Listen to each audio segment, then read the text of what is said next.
Waktu akan terus berjalan, detik demi detik akan terus bergulir. Tak terasa waktu semakin dekat. Kini tibalah saatnya, waktu di mana kita berada di akhir masa bersama-sama. Kawan, bagai tersambar petir rasanya hatiku saat kau katakan semua itu. Rasanya baru saja kemarin kau bilang jika akan pergi ke tempat baru untuk meraih impianmu. Teringat seketika dalam dekat waktu-waktu yang kulalui bersamamu, segala canda dan duka kita lewati bersama. Kukira semuanya akan tetap sama. Terasa berat rasanya hatiku kawan.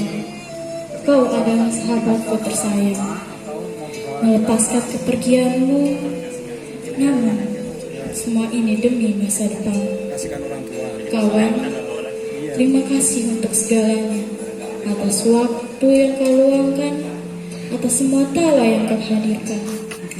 Ingatlah kawan, meski jarak dan waktu memisahkan kita, namun hati kita akan tetap bersama.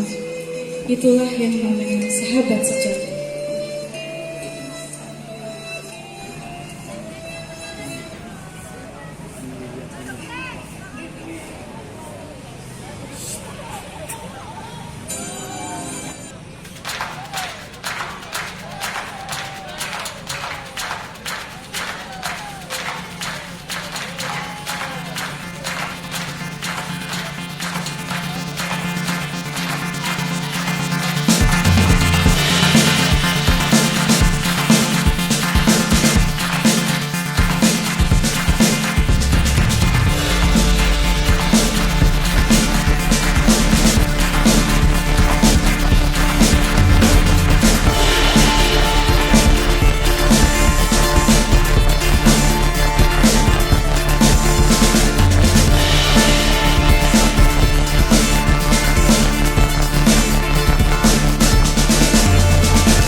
tempat untuk memamerkan. Pada waktu itu yang dipamerkan apa? Yang dipamerkan adalah bala tentaranya ketika mereka latihan berbaris dan sebagainya, ya, parade plain. Kemudian berkembangnya waktu, parade plain ini disebut dengan Taman Sri Gunting, ya. Jadi memang ada beberapa jalan-jalan yang di daerah Kota Lama ini menggunakan nama burung. Nanti ada Jalan Kepodang, ada Jalan Cendrawasih, pokoknya namanya burung-burung di sini, ya. Nah, kemudian teman-teman, di Kota Lama ini luasnya kurang lebih 31 hektar. Ya, cukup lumayan. Kalau kita puteri semua, tentu tidak cukup 8 jam. Berikut dengarnya, kalau sekedar jalan-jalan tanpa ada cerita, paling 1 jam selesai. Ya, tapi rugi kalau kita hanya jalan-jalan tanpa tahu cerita apapun tentang gedung yang ada di sini. Kemudian, mohon diperhatikan, mungkin di Wasna, oke, berarti sudah didapat, ya. Pernah mendengar tentang Trunojoyo? Ya, belum? Nanti tanya. Ya, Trunojoyo ini merupakan salah satu bangsawan yang merupakan masih anggota atau kerabat dari Kesultanan Mataram, ya, yang secara terah juga mesti mempunyai keinginan untuk menjadi raja, ya. Oleh karena itu, ketika masa Amangkurat II, raja atau sultan yang ada di Kesultanan Mataram, beliau juga ingin menjadi pemimpin. Nah, oleh karena itu terjadilah katakanlah pemberontakan, ya. Nah, akhirnya karena Amangkurat II ini tidak mampu mengatasi pemberontakan tersebut, beliau bekerja sama dengan pihak Belanda untuk menumpas pemberontakan dari Trunojoyo itu.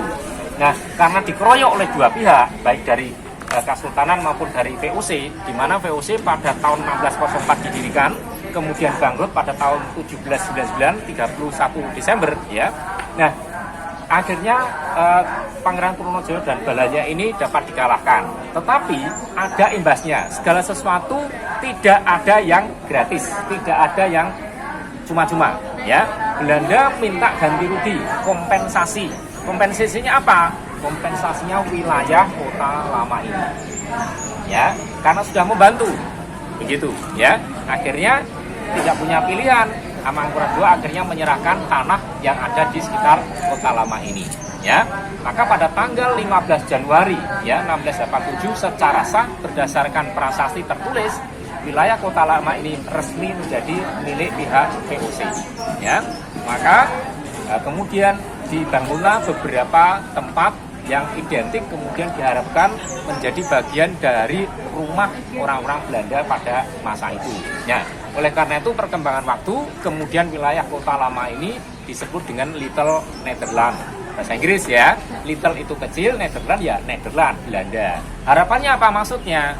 Ya, bahasa Inggris gampangnya apa? Home sweet home, ya, seperti di rumah sendiri. Dengan ungkapan itu, kemudian dibangunlah beberapa gedung-gedung yang mungkin pada waktu itu orang-orang Belanda mengharapkan bisa merasakan suasana yang ada di negeri Belanda. Ya, tetapi perlu diingat bahwa kondisi iklim cuaca yang ada di negara Belanda dengan yang ada di Semarang pada khususnya itu tidak sama.